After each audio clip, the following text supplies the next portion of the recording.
got you an office now. Yeah, I know. I'm moving it. Welcome to have one. That's very handy. Yeah, well, you're most welcome.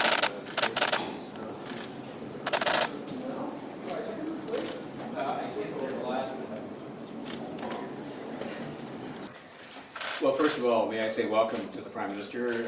I'm just delighted to welcome him here at City Hall, and I'm sure we'll have a discussion that will range across many different things. But the first thing I want to say to him in your presence is thank you for being such a good partner to the city, and I'll say that especially in the context of the pandemic. You know, I'm in public life too, and you face criticism, and some of them I'm sure are deserved.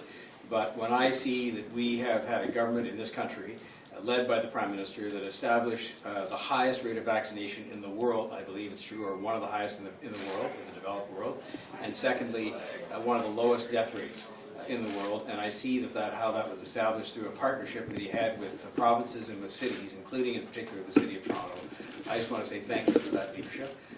And that is not the beginning of the partnership. It's been a partnership that has evolved successfully over time in a number of fields, including things like the Rapid Housing Initiative, the funding for a historic transit program, the first time ever that we've had a program agreed upon by all three governments and funded by all three governments. And that's going to be integral to the sound evolution of this city into one of the great cities of the world.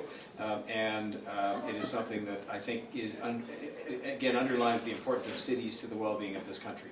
You know, the Prime Minister is from Montreal, but he's the Prime Minister of all of Canada. I get in trouble when I talk about the importance that this city has in terms of the strength of our economy and it being the economic engine of the country, because people in other parts of the country don't necessarily like me to say that, but it's the truth. And I just want to keep it that way and make sure that Toronto can be strong so all of Canada can be strong. Toronto can be healthy so all of Canada can be healthy when it comes to something like COVID or anything else like that. And this government has been a good partner to Toronto in getting those things done, and those are the kinds of things we're going to talk about today, because it's a book that is not yet completed. In fact, we're just in the early chapters of what I know is going to be a bestseller. So, Prime Minister, you're most welcome here. Thank you, John. What a pleasure to be back here at City Hall. Opportunity for us to sit down and talk about so many different things. But I want to start in the same place that you did, with a thank you to you.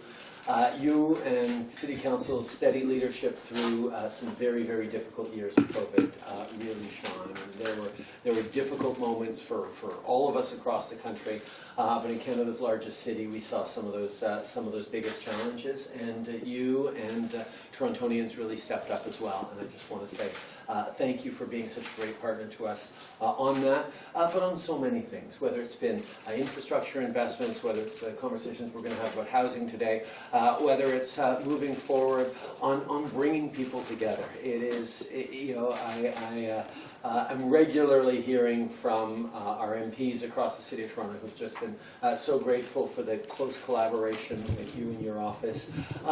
It matters to all of Canada that Toronto be successful. That's what we're focused on, and it's just a real pleasure to check in.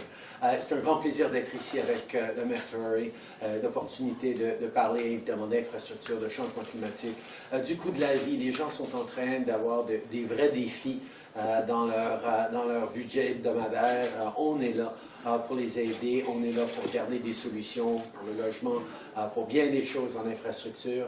On va continuer notre travail ensemble. Merci, John. Thank you so much. Thank you.